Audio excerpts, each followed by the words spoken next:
Hey, what's up, everybody? This is Charles Tabansi. I want to welcome you guys to another episode of the Dreamerspro Show, where we cover everything from sports, hot topics, classic debates, entertainment, and we give you guys a fresh perspective on things and how we see them. And today we got a pretty interesting show for you guys that we definitely want to get into. But before we get into it, please make sure you like the video and subscribe to the channel. Now, today we're going to be talking a little bit about LeBron James. Now, as you all know, LeBron can be quite the polarizing figure. I think the media likes him, but I think that some fans kind of have their own opinions on him. I think LeBron has a very strong constituency out there, but I also feel like there are a lot of people out there that are not as into LeBron as maybe some others are in the media and maybe some of his fans. I think a lot of those people, I think the good majority of those people respect his game. I think they respect what he's done for the NBA. They respect his legacy, but they're not 100% bought in. And it turns out one of those people possibly could be Rob Parker. Now, Rob Parker is a very famous sports analyst. He's actually currently on the show, The Odd Couple, one of my favorite sports shows with Chris Broussard. And actually, one of our viewers sent me a message on Instagram about a short clip of him on The Breakfast Club talking about LeBron James and, you know how he feels LeBron, it may be better off for him to lose in the conference finals. And I was like, what? So I hunted down the interview, and what essentially happened was Rob Parker went on The Breakfast Club for about a 45-minute interview with DJ Envy and Charlamagne tha God. And they were on there basically, well, at least in the beginning of the interview, it was more centered on Rob Parker's background, because I believe Rob Parker is from Queens, if I'm not mistaken.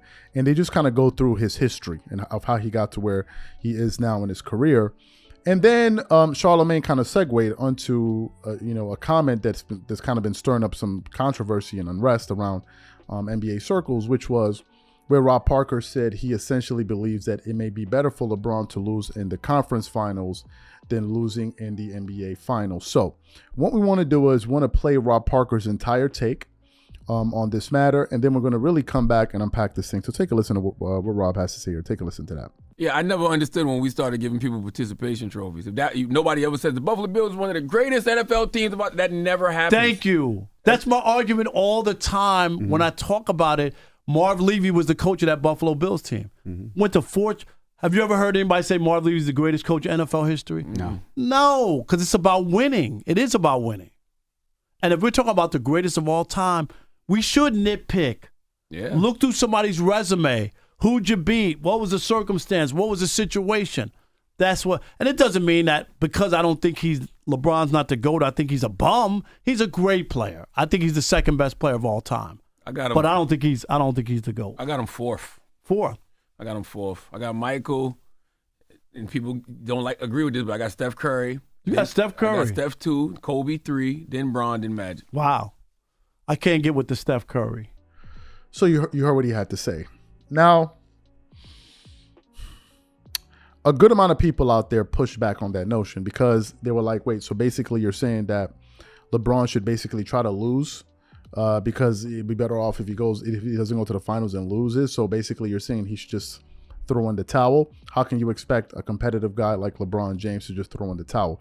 I think that's one thing. The second thing is, and I think it's important that we say this, LeBron is a very, very competitive basketball player. And I think the reason I'm saying this is because if LeBron wasn't competitive, if LeBron didn't really want to win, he wouldn't be going to the lengths that he's gone to. He wouldn't have been a part of so many trades. He wouldn't have done what he did with the Miami Heat. So I think, yes, some of us view that in a particular way, but I think it all comes down to the fact that, number one, he wants to win.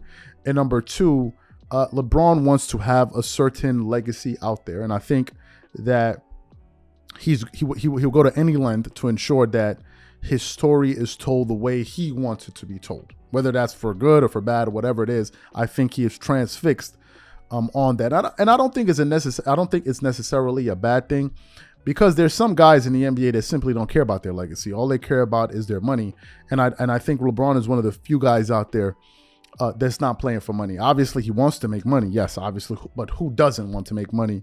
But I also think that LeBron understands the importance of legacy. You can tell that, and you can tell by the way he behaves with his kids and his family that legacy is very, very important. And I'm 100% on the same page with him there. Now, to address what Rob Parker said, would it be better if LeBron lost in the conference finals, or rather, another way to look at it is, will this be another knock on his legacy? Well, I really think it depends on who you're asking. I think if you're asking a staunch LeBron James supporter, if LeBron goes to the finals and he loses again, going 4-7 in the finals, would that be a knock on his legacy? I think if you ask a staunch LeBron supporter, they're going to say no.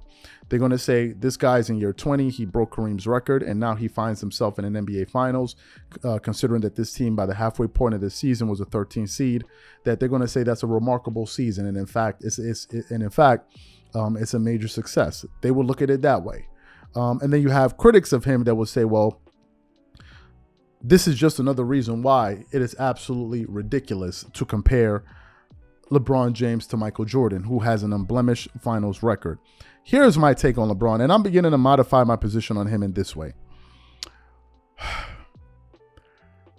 LeBron is an older guy. He's 38 years old by basketball years. He's old. And I've come to the conclusion that I'm not really interested anymore in beating up on LeBron. I think that LeBron is a great basketball player. I think he's a top 5 player of all time. Obviously, some of his supporters would disagree because a lot of people in media say that he's 2. So I think a lot of people just assume that a lot of people have him at number 2. I have him at number 4. But nevertheless, I think he's a great player. I think he's a very, very good basketball player. I've watched the progression of his game, where he came into the NBA, where he was just exclusively an attacker, a slasher, and how he's really expanded his basketball game. He's added a turnaround jump shot. And I don't like LeBron's game in terms of the way it looks. It's not beautiful to me, but it doesn't mean that he's not a great player. He is, and I think it's important that I say, because I've said it to myself a few times watching him play, that this guy's actually really good. Right? He's really, really good. It's just that it's not my style of play. It's not the particular type of style that I enjoy watching, right? But it doesn't mean that he's not good. Number one. Number two, I've just come to the conclusion that if LeBron goes to the finals and he loses and he then has a 4-7 record, I'm not going to beat up on him, right? I'm not going to beat up on him, and I'll tell you why. Because at least he's trying, right? At least he's trying. Now, I think where I will have an issue, and I think I'm beginning to understand this, I don't think the issue I have is with LeBron. I think the issue I have, and I think a lot of people have, is with some of his supporters. I'm beginning to understand that I really don't. And yes, LeBron has antics. He talked about, okay, don't flop, and then he saw him flop. Yeah, we understand that those are all annoying things. But every player has their own thing that's annoying. Even our favorite players like Kawhi or whomever. But I'm beginning to realize the issue I have with LeBron is not with him. I'm beginning to realize it's with his fans, or some of his fans. And they're the ones that really are annoying. And I'm beginning to realize they're the ones that call at least me to produce the shows that we produce. Some of them are not. But it's some of his fans that just cannot help it. And those are the guys that are annoying. And I'm beginning to realize that I'm going to form my opinion based on what I think about him versus what his fans say about him. That's a totally different perspective on it. And I have him as one of the greatest players of all time. I respect the work that he's put into his craft. So if he goes to the finals and loses again, it's not going to be a knock on, oh, he's not better than Jordan, because I thought that he would. I mean, even if he had 5 rings and he had a 5-5 record or whatever it is, I will still say Jordan is better because I believe he's better. So I'm not going to use it as an opportunity to knock him. Right now, where you will see me push back is where some of his fans and his supporters, maybe like Shannon Sharp, maybe like Nick Wright, maybe like Kendrick Perkins and some of these other guys, go out there and start saying outlandish things. That's when you'll see me push back.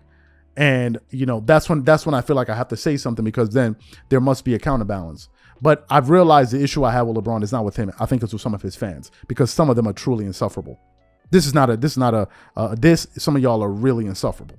Right. And I think that some of you guys make it hard for people that want to root for LeBron. It makes it hard for them to root for him, because you know that if he does something, one of his fans is going to go out there and say something absolutely outlandish, which is going to cause you to change your position. So to answer Rob Parker's question, I don't think it's a knock on his legacy. I don't think it's a knock. I will say, however, that if some of his fans are talking about, well, he's better than Jordan, because then we're going to have a dispute. right? So I'm going to say something. So these are my thoughts on it. So what I want to know from you guys is simply this. Number one, what do you think about the point Rob Parker made? Do you think it'll be a knock on his legacy if he goes to the finals and loses, or he should just try to lose now? And number two, what do you think about some of the points that I put forward? Whatever you guys think, please leave your thoughts in the comment section, and we catch you on the next show. Peace.